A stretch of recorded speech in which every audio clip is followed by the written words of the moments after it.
Buenas tardes a todos. Hoy vamos a ver, lo que nos proponemos es seguir la idea de la lectura de la interpretación de los sueños de Sigmund Freud y hacer una lectura.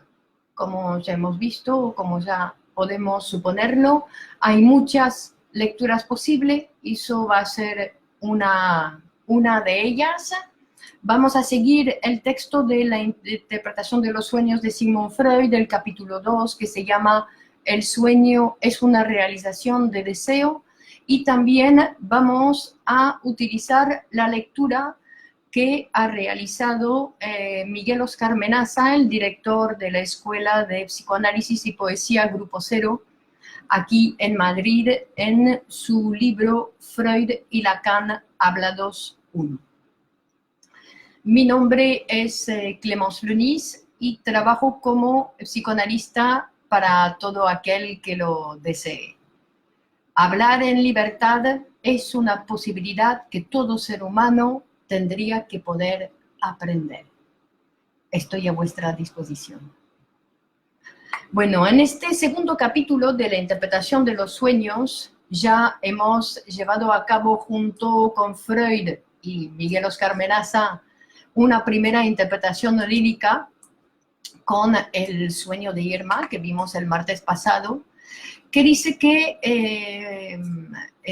habíamos visto que en el sueño de Irma había una realización de deseo.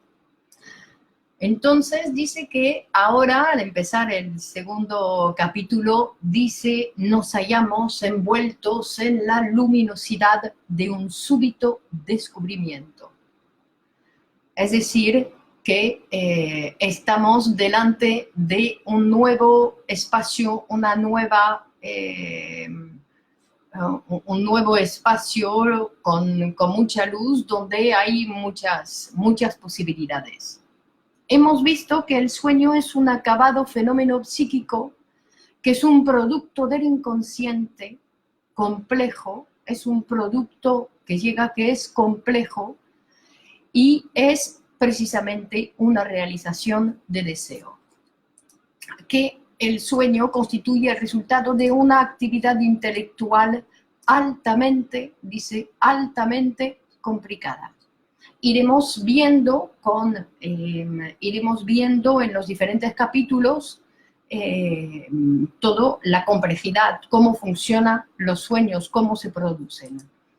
En ese segundo capítulo, Freud nos vuelve a indicar que hay que seguir con una lectura científica. ¿Por qué?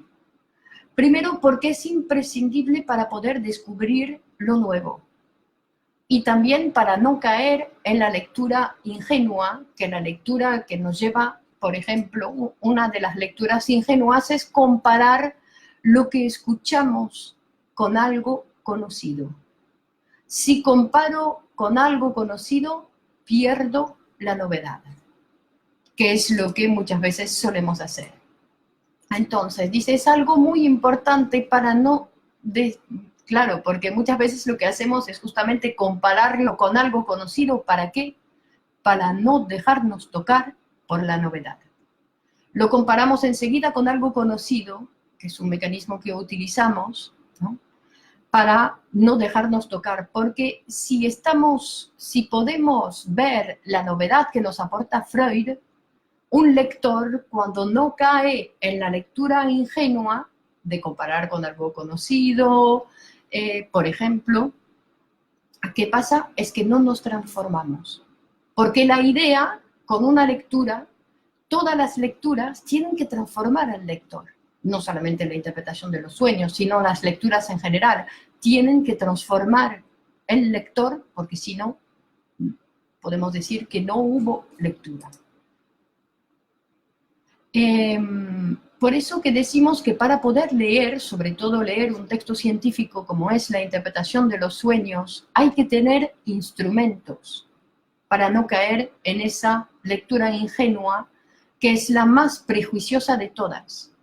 Porque el que lee de manera ingenua es, al fin y al cabo, leer como del mismo modo que nos lo ha dicho, como nos lo han dicho desde siempre, es decir, desde los modelos ideológicos imperantes, que nos han dicho cómo teníamos que leer, ¿para qué? Para no transformarnos. Por eso que según esas lecturas es muy difícil aprender. Lo que aquí proponemos es una lectura, para leer la interpretación de los sueños, es una lectura científica.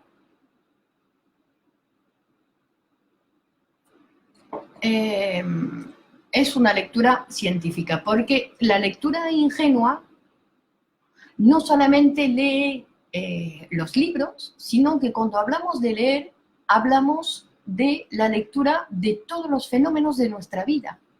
Es decir, que leer es interpretar el comportamiento de los demás, o su propio comportamiento, es decir, nuestra manera de pensar las relaciones sociales, nuestros afectos, nuestra vida. Es decir, que si modifico la lectura que tengo, o si hago una lectura científica sobre el comportamiento de los seres humanos, me transformo. Es una transformación, ya no creo lo que veo, ya no interpreto del modo que la ideología imperante me dice cómo tengo que leer, cómo tengo que amar, cómo tengo que trabajar, sino que la ciencia psicoanalítica propone una nueva manera de leer.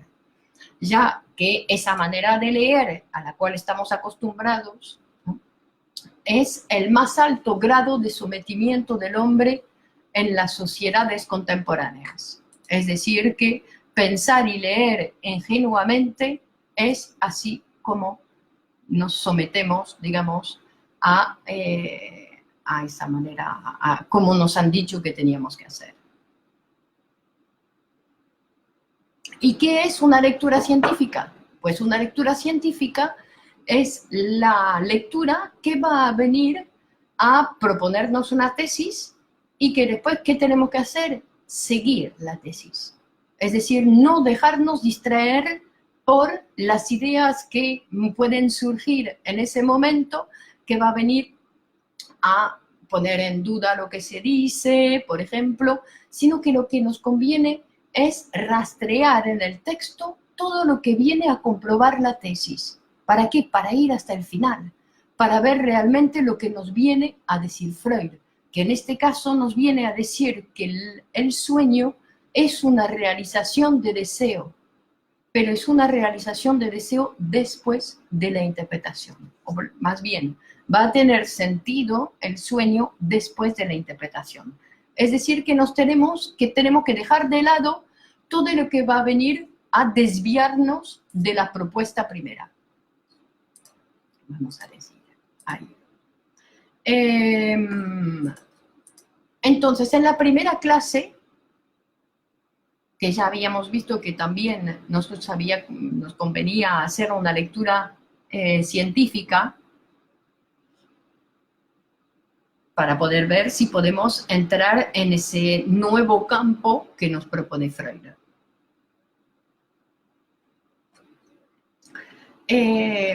Pero para volver, ¿no?, porque empieza el capítulo Freud diciéndonos que estamos ahora envueltos en la luminosidad de un súbito descubrimiento, ya que hace referencia a la interpretación del capítulo anterior del sueño de Irma, donde con el sueño de Irma ha llegado a la conclusión que el sueño es una realización de deseo y que además tiene sentido. Entonces, dice, como hay tanta luz, podemos hacernos un montón de preguntas, porque él viene a decir, y entonces yo me puedo detener y decir, pero ¿de dónde proviene esa forma singular de esa realización de deseo? Dice, ¿por qué se ha transformado como se ha transformado? ¿Qué camino ha tomado? ¿Por qué lo recordamos? ¿Por qué no lo recordamos? ¿De dónde viene ese material? ¿Cómo? ¿Por qué está disfrazado? ¿No? Entonces se va a hacer varias preguntas que además van a ser las preguntas que después en los capítulos siguientes él va a ir contestando. Pero dice, en este capítulo lo que va a ser nuestra tesis es el sueño es una realización de deseo. Porque claro, viene a decir, dice, porque si yo me dejo guiar por esas preguntas que surgen ahora, porque hay mucha luz, y que entonces surgen todas esas preguntas, dice, ya estoy en un proceso imaginario. No me puedo dejar guiar por eso. Tengo que seguir con lo científico, con la teoría, para ser fiel a el sueño es una realización de deseo. Además, nos recuerda también que eso que está haciendo ahí ahora en la interpretación de los sueños, que es el primer momento, la entrada, digamos, de la conceptualización del inconsciente, dice, a partir de ese texto empieza la ciencia psicoanalítica. Es decir, que antes eran todos los textos precientíficos. ¿Y qué pasa? Que antes de esos textos eran los textos donde Freud estaba investigando, donde él, con los miles de pacientes, que va a decir que ya había visto y había escuchado un montón de sueños de sus pacientes, es decir, que era ya su momento de investigación. Ahora, en la interpretación de los sueños, es el momento de exposición. Es decir, que ya no nos podemos dejar detener por las dudas que van a surgir, que pueden surgir, ya no tenemos que poder apartar las dudas para seguir el camino de la tesis, porque ahora en ese capítulo es un momento de exposición, es el resultado de su investigación. Para saber qué nos quiere decir Freud, tengo que seguir la tesis. El sueño es una realización de deseo. Entonces dice, en el primer sueño que hemos analizado hemos visto que era una realización de deseo. Pero quizás todos los sueños no realizan deseos. Quizás hay sueños que van a venir a realizar, dice, por ejemplo, a reproducir un sueño o hacer una reflexión, que entonces dice, vamos a ver si realmente lo que se realiza siempre es un deseo. Y nos va a presentar sueños donde van a venir a decir que efectivamente hay muchos sueños que existen, que incluso nosotros hemos a veces soñado de manera muy clara, donde vemos que el carácter del sueño es una realización de deseo. Y al final del capítulo va a decir que ya el lenguaje popular ya lo sabe. Es decir, que existe ese proverbio de ¿con qué sueña el ganso? Con el maíz. Es decir, que ya el lenguaje popular tiene esa inteligencia. Ya algo sabe ese lenguaje popular. Y en este texto nos va a traer y enseñarnos varios textos, ¿no? Donde vamos a ver claramente el fenómeno de realización de deseos y sin disfraz. Y va a empezar con un sueño suyo para enseñarnos el fenómeno del sueño de realización. Y dice que es un sueño que él puede hacer a voluntad. Dice, es un sueño que existe cada vez que se lo propone, porque dice, solamente se trata que a la noche coma muy salado, y si como muy salado, pues ¿qué pasa? Que durante la noche tengo sed. Y tengo una sed tal que, ¿qué hago? Realizo el sueño que estoy bebiendo, agarro el vaso que está en la mesita de noche, agarro el vasito de agua fresca y ¿qué hago? Me lo bebo. Y tengo una satisfacción que viene a calmar la sed. Es decir, que en el sueño mismo se calma la sed. Es una alucinación total. Es una realización de deseo en el aparato psíquico. Porque ¿qué pasa cuando se despierta? Tiene que ir a buscar el vaso de agua. Porque en la realidad objetiva no sigue teniendo sed.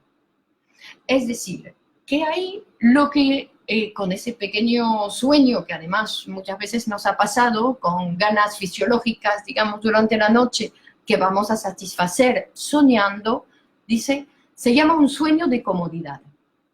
De comodidad en sentido que no necesito despertarme, sueño que bebo un poco de agua y ya tengo el asunto resuelto, puedo seguir durmiendo, que es lo que nos interesa. Pero acuérdense que además Freud lo va a volver a decir, que el sueño, la función del sueño es el guardián del dormir. Es decir, que soñamos porque nuestro aparato que nunca descansa, que nunca necesita descansar, que está trabajando todo el tiempo, trabaja para mantenernos dormidos, porque nosotros necesitamos dormir. Entonces, ¿qué pasa? El sueño, ¿qué hace? Se sustituye a la acción, como los sueños diurnos. Es decir, que fantaseamos en lugar de hacer. Es una cosa. Entonces, pero durante la noche pasa lo mismo. Fantaseo algo para no levantarme, que son los sueños de comodidad, que vamos a ver un poco, que son los sueños que vamos a ver ahora, porque donde más claramente se va a ver que hay una realización de deseo. Entonces, con el sueño que nos propone, ahí el sueño de la sed, vamos a ver claramente que vivimos en dos mundos paralelos. Por un lado está el mundo psíquico, donde satisfago el deseo, y la realidad objetiva, donde no he satisfecho nada, donde me tengo que levantar para ir a buscar agua. Por eso que Freud va a decir, el sueño es como una realización de deseo. Es decir, como en el sentido solamente en una parte de mi vida realizo el deseo. En la realidad objetiva no pasa nada. Del mismo modo con las fantasías diurnas. Fantaseo qué, fantaseo, pero en la realidad objetiva no ha pasado nada. ¿No? Cuando decimos es todo en la cabeza, es el aparato psíquico que se satisface, pero en realidad nada. Por eso que va a ser muy importante darnos cuenta de estos dos lugares diferentes.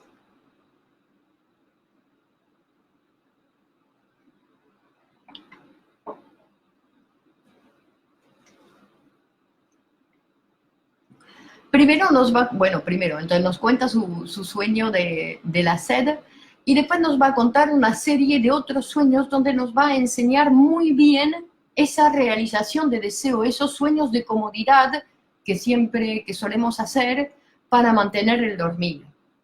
Por ejemplo, nos cuenta el sueño del doctor que vive en una pensión y que ha pedido a la señora de la pensión que lo despierte a la mañana a tal hora. Efectivamente, la señora llega y dice, doctor, que tiene que ir al hospital. Y el doctor efectivamente se despierta un poco, pero enseguida vuelve a dormirse y sueña ¿qué? Sueña que ya está en el hospital, está en una cama del hospital. Incluso en la cama ve cómo está su nombre, como si él fuese paciente del hospital, y está en una cama del hospital. Y se da cuenta en el sueño y dice, pero si ya estoy en el hospital, y sigue durmiendo. Entonces eso es el sueño de comodidad, para seguir manteniéndome durmiendo, que es lo que me gusta. Y entonces va a decir también que el sueño es muy egoísta, es decir, que ya al doctor ya no le importa su trabajo, no le importa sus pacientes, lo único que le importa es mantenerse durmiendo y seguir soñando también, ¿no? Y seguir soñando. Por eso, entonces va a ver las características. Otra característica que vamos a ver, que también habíamos visto un poco en lo de Irma, en el principio del sueño, es decir, que en el sueño el deseo que se realiza siempre en presente. Es decir, y después vamos a ver que en el aparato psíquico los deseos siempre se van a realizar en presente.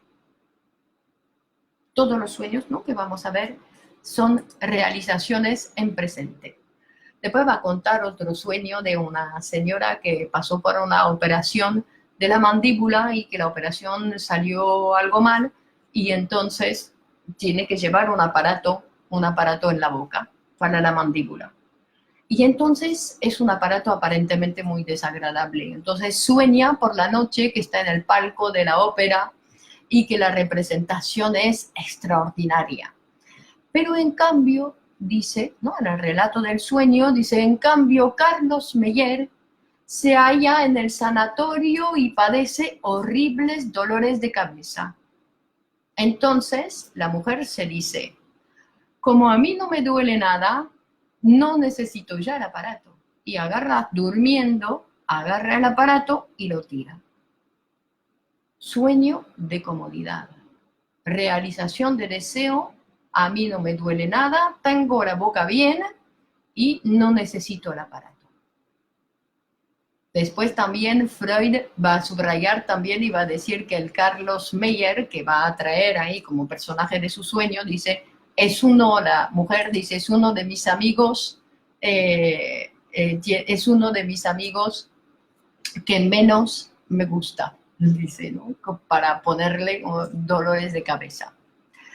Eufra, Maite, muy buenas. Eufra, ¿tiene raíces infantiles los sueños en sus realizaciones?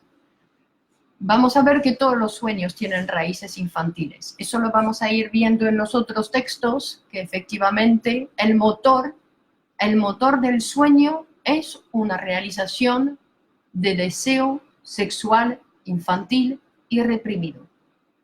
Pero por ahora estamos en el segundo capítulo, ¿ves? Y vamos a seguir, Eufra, la lectura científica. Quiero ver eso ahora, que los sueños son una realización de deseo. Y entonces va a contar otro sueño que trae un amigo suyo, porque como Freud está estudiando los sueños, vamos a ver en la lectura de todo el libro, que va a traer sueños de gente que viene y que dice, ¿cómo? Usted dice que los sueños son una realización de deseo. Y entonces la gente va a venir diciendo, ¿pero qué deseo realizo yo aquí? Y por ejemplo, hay un amigo suyo que viene y que dice, mira, mi mujer ha soñado que tenía el periodo. ¿Y eso qué deseo es? Dice el marido. Y entonces Freud, que conoce un poco a su amigo, le dice, bueno, eso es muy sencillito. Dice, tu mujer que se acaba de casar, que está esperando seguramente la regla, que no está viniendo, que le da un poco de suspense, sueña que tiene el periodo, ¿para qué? Para poder, el deseo que realiza es el deseo de mantenerse sin hijos durante un poco más de tiempo, digamos, ya que se acaba de casar, ¿no?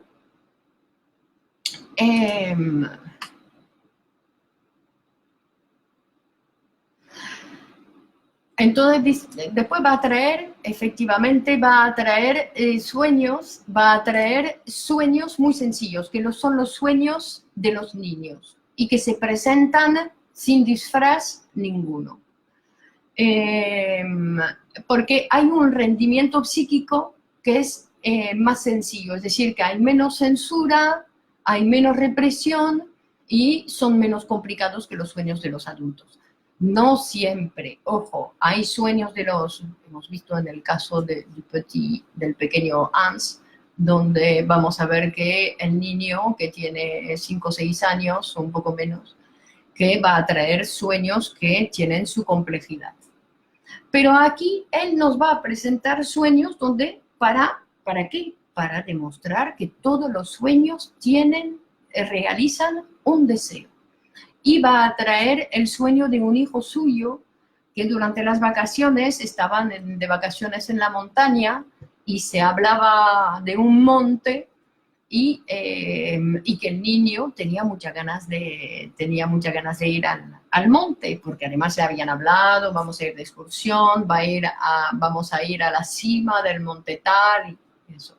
Y el niño, claro, tiene muchas ganas. Sí, cuando se van de excursión, llega un momento donde el grupo decide no ir hasta la cima porque ya se termina el día o va a llover, no me acuerdo, pero que deciden volver antes y no llegar hasta la cima. Y el niño no le gusta nada la idea, que vuelve un poco decepcionado porque él pensaba llegar hasta la cima. Y entonces Freud dice que el día siguiente el niño llegó diciendo, papá, papá, anoche fui hasta la cima del monte. Es decir, que lo que no había podido ser durante el día, durante la noche lo realiza. Y eso es una característica de los sueños, de todos los sueños. Digamos que aquí lo vemos claramente, y además con lo del niño lo vemos, ¿no? No hay duda. En los nuestros, que son más complejos o confusos, que no se entienden, también va a ser lo mismo. Y muchas veces tiene que ver con el día anterior. Algo del día anterior que hace, yo voy a soñar algo que voy a contradecir, digamos, la realidad para realizar mi deseo. Después también va a contar otro sueño de su hija, de Anna Freud, que en ese momento es una niña que tiene 19 meses y que dice que como a la mañana vomitó, pues durante el día le dijeron que no podía comer nada, o le dieron un poco de caldo y nada más. Y entonces a la noche, la niña la escucharon soñar que decía, Anna Freud, fresas, frambuesas, bollos, papillas. Es decir, que en la noche sueña que toma su nombre para apropiarse de toda esa lista de alimentos que está disfrutando, ¿no? Comiendo en la noche, durante el sueño. Entonces ahí subraya, que es muy interesante porque subraya que por un lado utiliza su nombre para apropiarse los elementos y para realizar su deseo de comer, y por otro lado va a saltarse una prohibición. Porque ahí también lo que pasa es que se le fue prohibido comer durante el día, porque había vomitado. Entonces, ella durante la noche lo que hace, ¿no, Eufra? Como haciendo referencia justamente a esa cosa infantil, es decir, salta la prohibición. Es una cosa infantil, no respetar la ley, pero es una cosa que también va a ser propio del sueño. Bueno, saltarse la ley, digamos, sí, pues va a ser una realización de deseo, ¿no? Sexual, infantil y reprimido.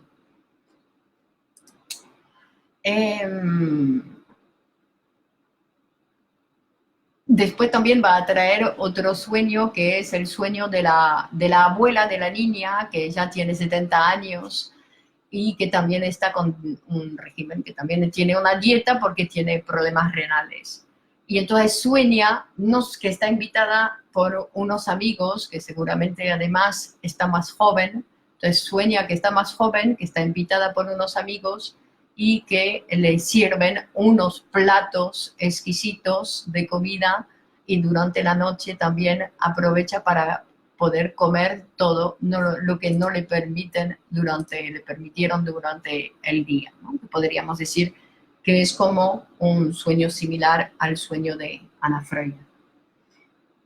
Después también va a contar y va a decir que muchas veces cuando estamos en situaciones extremas, y habla de un grupo de gente que está en el Polo Norte, creo, y que entonces los presenta, que están, como no pueden disfrutar de toda la comida que les gustaría, pues durante la noche sueñan con platos exquisitos, y a la mañana cada uno viene y cuenta el festín que ha hecho. Es decir, que es como una característica para satisfacer esa frustración tan grande durante el día, pues a la noche voy a realizar el sueño, voy a comer lo que no pude comer. Y también es una cosa entonces que vamos a ver que en muchos sueños pasa lo mismo, aunque después con cosas más complejas, porque aquí son sueños sencillos, es decir, no pude comer lo que quería, pues en la noche lo como. Pero en otro tipo de sueños también vamos a ver que hay ese mismo tipo de satisfacción, en el sentido que durante el día hay algo que no pude, no vi al amigo que quería ver, y durante la noche, pum, sueño que lo veo, por ejemplo. Después va a contar el sueño de otra hija, de una hija suya que tiene 8 años y medio, y que relata también a su padre, y dice, fíjate que he soñado con Emilio, que era uno de los nuestros. Que Emilio es un niño de 12 años, pero que es un vecino, y que había a la tarde, el día anterior, había acompañado a la familia a una excursión. y que a la niña le había encantado Emilio. Y dice, os llamaba papá y mamá y dormía con nosotros en la alcoba grande. Entonces venía mamá y echaba un puñado de bombones envuelto en papeles verdes y azules debajo de las camas. Entonces Freud interpreta que Emilio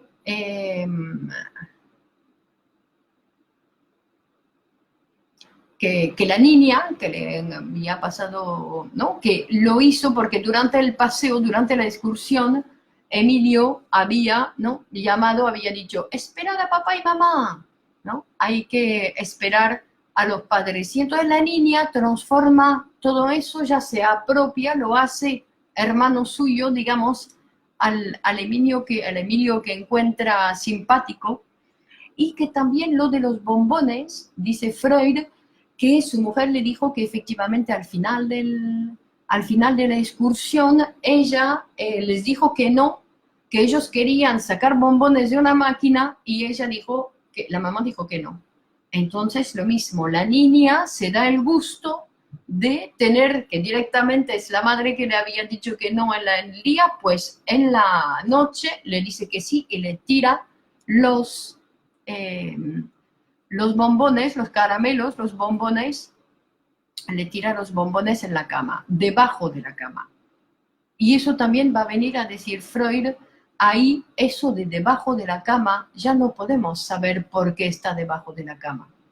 Es una cosa que solamente podríamos saber si interrogamos a la niña de manera analíticamente, es decir, en una situación de análisis, con un psicoanalista y con ella, entonces, que asociaría libremente, que es la estructura donde podemos llegar a saber el sentido del sueño, ¿no? Que es una realización de deseo, pero vamos a ver que sí, todos estos sueños vemos que es una realización de deseo, pero en análisis demostraríamos cuál es el deseo verdadero que se realiza y además veríamos el sentido que tiene el sueño. Pero como dice Freud, ¿no? Que dice, pero mi intención no es averiguar por qué tiro los caramelos debajo de la cama. Mi intención es enseñar que todos los sueños, en todos los sueños se realiza un deseo.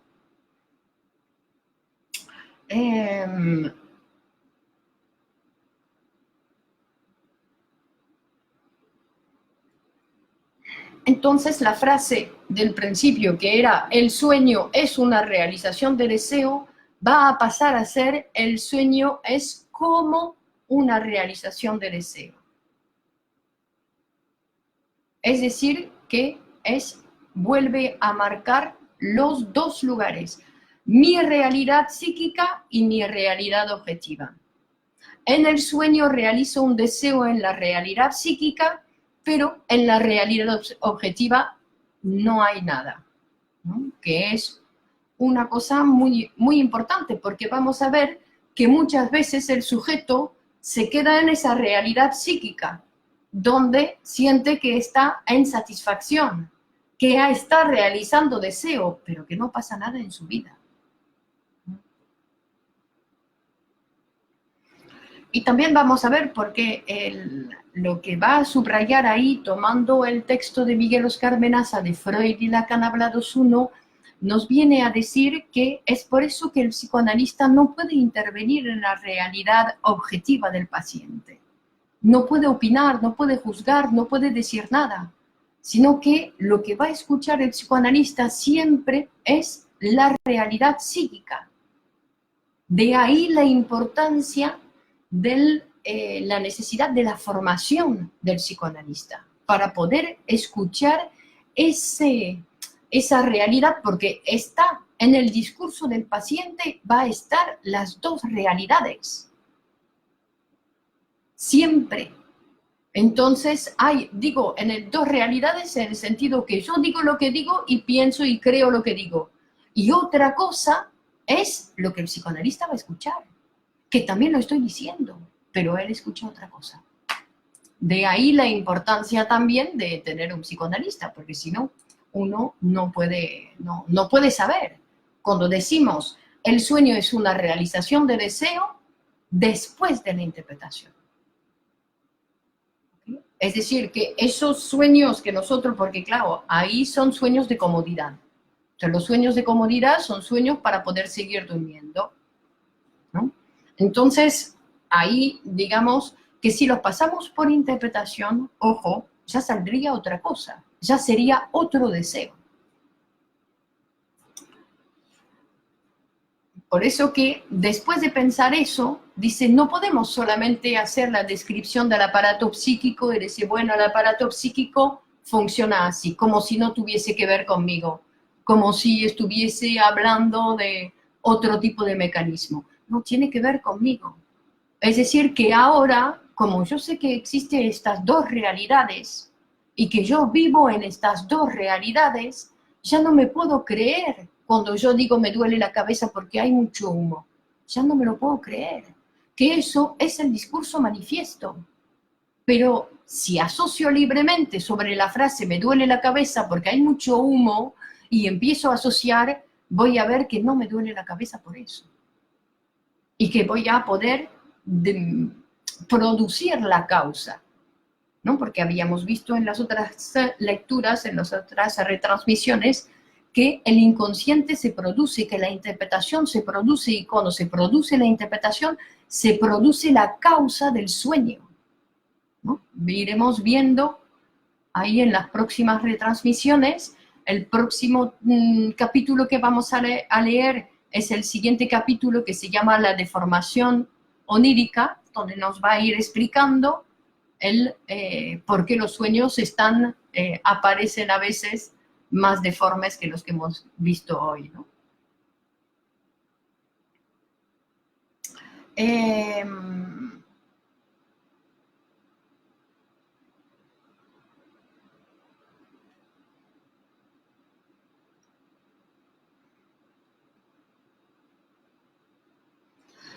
Bueno, y un pequeño comentario ahí sobre lo que leí de Freud de Lacan habla 2.1, que dice que Menaza dice que ese concepto científico, que la ciencia psicoanalítica es una ciencia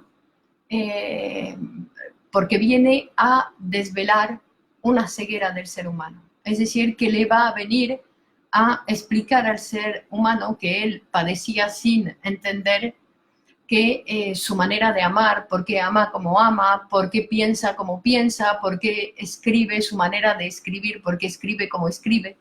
Es decir, va a venir a explicar un montón de mecanismos humanos, un montón de mecanismos humanos que todavía, si está basado desde la conciencia y la razón, no puede llegar a explicar. Es decir, que el psicoanálisis va a venir a transformarnos porque nos va a venir a decir que lo que creo amar no es, que lo que digo amar no es, que padezco de estos amores, digamos. Y una vez en el análisis yo puedo averiguar, si lo deseo, puedo averiguar por qué he elegido a tal persona o por qué me creo enamorada de tal persona y no de otra.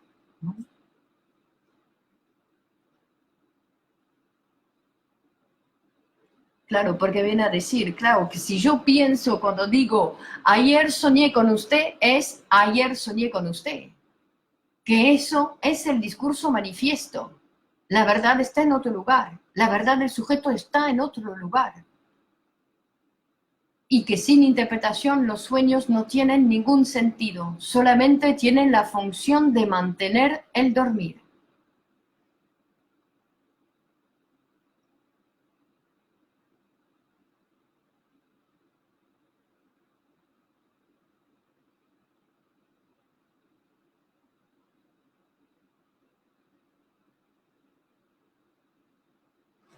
Bueno, para hoy me parece que hemos hecho una lectura escueta, pero hemos hecho una lectura del segundo capítulo de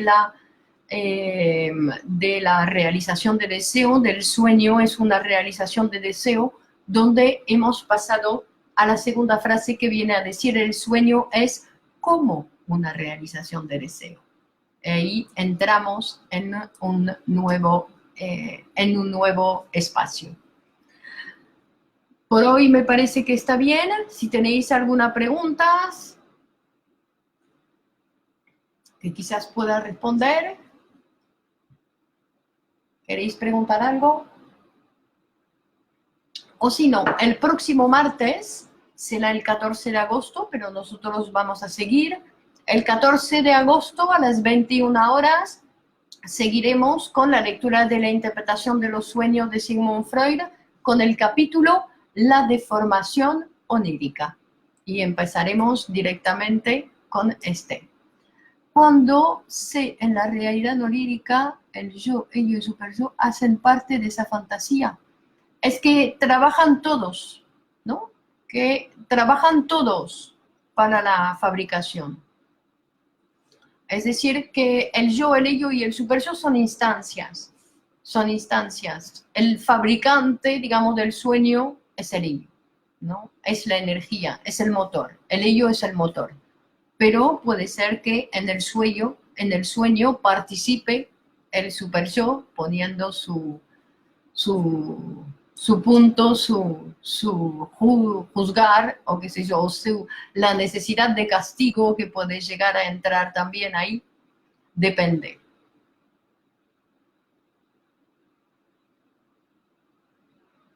Que no entiendo bien tu pregunta, Eufra. ¿Hacen parte de esa fantasía? ¿De qué fantasía? ¿La fantasía del sueño? Es que el sueño no es una fantasía, es un sueño. La fantasía, digamos que es cuando estoy despierta, ¿no? Que son dos cosas diferentes. Pero digamos que las instancias, el yo, el ello y el superyo, son instancias que van a participar en la fabricación, efectivamente, que van a estar todos, porque podríamos decir que el yo también es el yo el que va a relatar, ¿no? Que va a relatar el sueño, porque hay la fabricación del sueño en el inconsciente y después hay el trabajo, porque entre el sueño que yo he soñado y el sueño que yo voy a contar, que es de lo que vamos a ir viendo en los próximos capítulos, hay un trabajo que se hace. Es un trabajo, no es lo mismo. Lo que yo pienso y lo que yo digo no es lo mismo, ni lo que te pasa a ti. Es decir, que siempre cuando hablamos transformamos nuestra idea, ¿no? Tenemos que hacer un trabajo. Si yo cuento lo que me ha pasado ayer, voy a transformar totalmente. No tiene nada que ver con lo que realmente pasó ayer. ¿Estamos de acuerdo? Entonces, ahí entre lo que pasó ayer y lo que yo voy a contar, tengo que hacer un trabajo. Y vamos a ir viendo los mecanismos que yo utilizo para poder contar eso. Y después hay otro trabajo que sería el trabajo cuando el psicoanalista escucha. Cuando yo relato, asocio libremente y que el psicoanalista que escucha va a interpretar, que sería otro trabajo. Por eso que el yo, el ello y el superyo participan.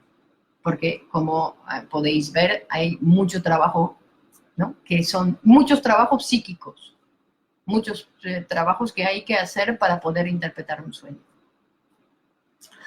Bueno, seguimos el próximo día, el martes 14 a las 21 horas estaremos de nuevo. Buena semana y hasta el martes. Adiós.